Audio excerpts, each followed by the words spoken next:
Hello everyone. Today we will do poem number 2, Fire and Ice, written by Robert Frost.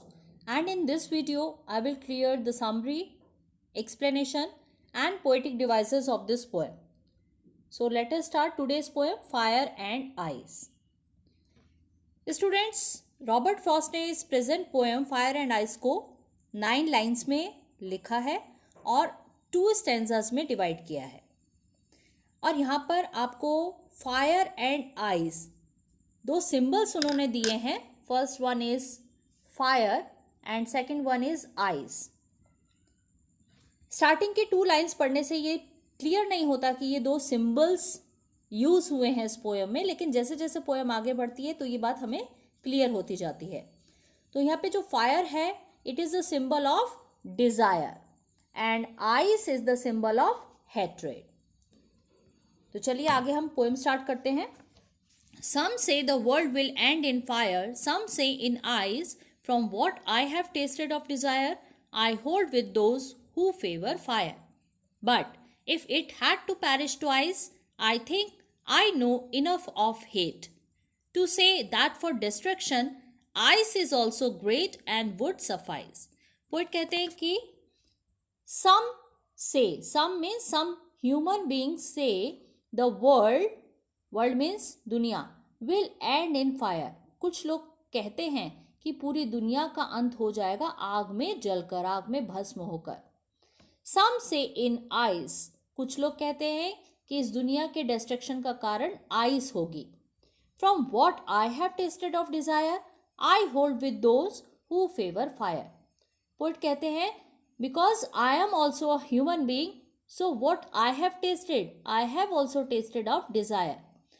उनका कहना क्या है, क्योंकि मैं भी एक इंसान हूँ इसलिए मेरे अंदर भी क्या है, इच्छाएं हैं, कामनाएं हैं, डिजायर्स हैं, लस्ट हैं।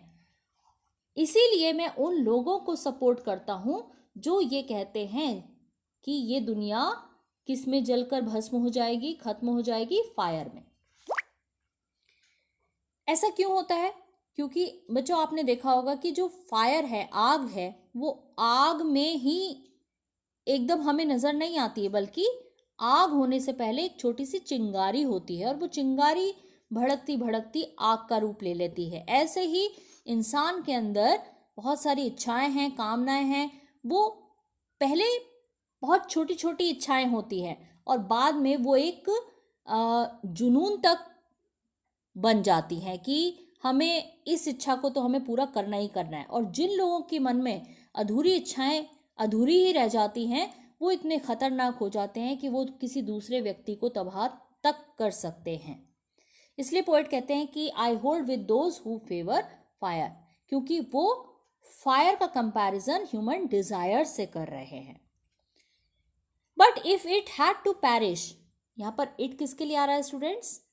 इट आ रहा है वर्ल्ड के लिए, दुनिया के लिए, संसार के लिए। पोएट कहते हैं लेकिन if it had to perish, perish means to die, कि अगर धरती को, विश्व को, दुनिया को, संसार को 2 बार खत्म होना, वैसे तो देखो कोई भी चीज 2 बार खत्म नहीं हो सकती है, नष्ट जो होगा वो एक ही बार होगा। जैसे फर्स्ट स्टैंजा में पोएट ने क्लियर कर दिया कि भाई अगर इस दुनिया को खत्म होना हो तो उसके खत्म होने का रीजन फायर होगा। फायर मीन्स ह्यूमन डिजायर्स होंगे। लेकिन अगर इसको 2 बार मौका मिले खत्म होने का, then I think I know enough of hate, तो कवि कहते हैं कि मैं पर्याप्त मात्रा में नफरत को भी जानता हूँ, लोगों के मन की नफरत जो है उसे मैं जानता हूँ। To say that for destruction, इसीलिए इस दुनिया के डिस्ट्रक्शन के लिए, नष्ट होने के लिए, ice is also great and would suffice, suffice में सफिशिएंट। तो आइस भी क्या होगी? सफिशिएंट होगी। किस चीज के लिए? इस धरती के लिए, इस दुनिया के लिए, इस ब्रह्मांड के लिए, उसके डिस्ट्रक्शन के लिए। तो आग तो हमें समझ में आता है कि किसी चीज को नष्ट कर सकती है, डिस्ट्रॉय कर सकती है, लेकिन आइस कैसे करेगी? तो स्टूडेंट्स इसके लिए मैं आपको एक एडवाइस देती हूँ, ये आप प्रैक्टिकली भी करके देख सकते हैं। आप एक आइस क्यूब लीजिए और उसे अपने किसी बॉडी पार्ट में रख के देखिए कुछ टाइम के लिए, 2-3 मिनट्स में आपको पता चलेगा कि वो जो एरिया है वो नम पड़ जाएगा, सुन्न पड़ जाएगा।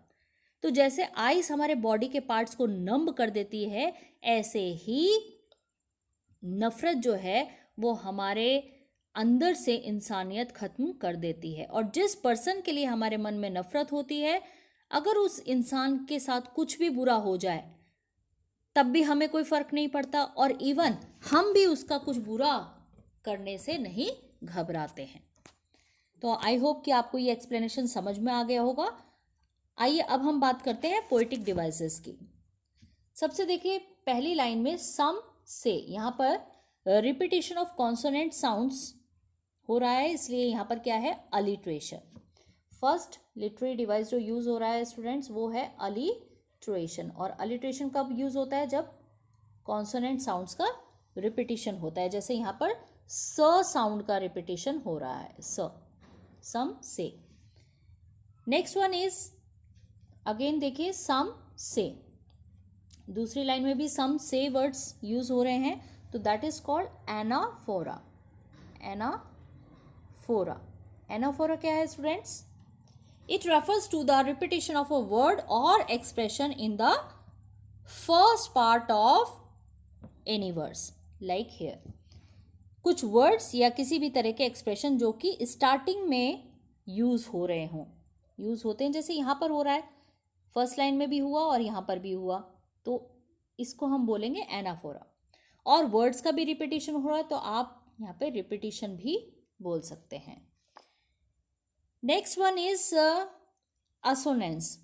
सी in fourth line, I hold with those who favour fire. I hold with those, यहाँ पर क्या है स्टूडेंट्स? असोनेंस।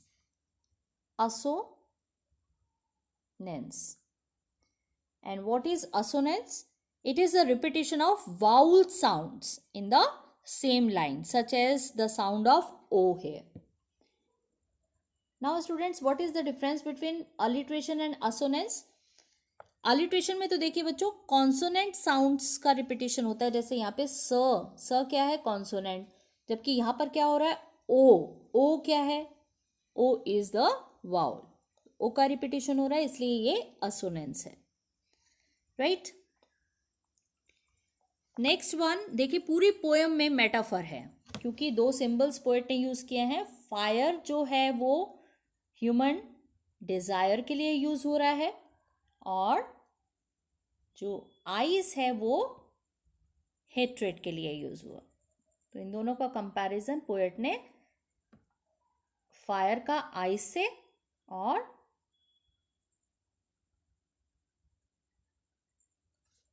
फायर का डिजायर से और आइस का हेट्रेड से किया है। अब इसका राइमिंग स्कीम देखते हैं। Some say the world will end in fire, ये हो जाएगा स्टूडेंट्स ए, क्योंकि ये एक नया साउंड है। सम से इन आइज, ये भी एक नया साउंड है, इसलिए ये हो जाएगा B. From what I have tasted of desire, I hold with those who favour fire. अब देखो फायर, डिजायर एंड फायर, ये तीनों सेम साउंड्स है ना स्टूडेंट्स, इसलिए ये आपका हो जाएगा ए और A. It means what we can say that the last word of the first line rhymes with the last word of the second line, third line as well as fourth line. तो ये बनेगा first stanza का ए B A ए। अब चलिए second stanza पे देखते हैं। But if it had to perish twice, अब ट्वाइस किससे राइम कर रहा है? आइस से, तो इसको हम बोलेंगे B. I think I know enough of hate, ये हो जाएगा, क्या हो जाएगा students? C, because of new sound.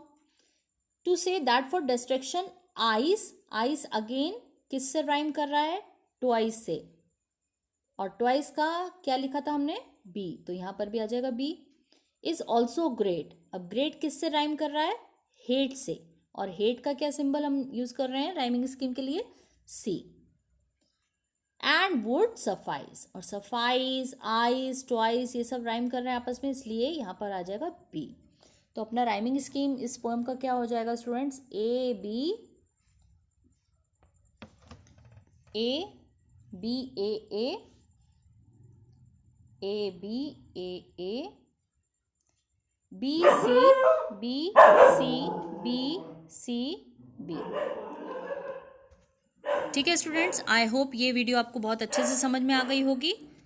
पूरा एक्सप्लेनेशन, पोएटिक डिवाइसेस सब कुछ क्लियर हो गए होंगे। नेक्स्ट वीडियो में हम इसके क्वेश्चन आंसर्स के साथ मिलते हैं। तब तक के लिए take care and thanks for watching.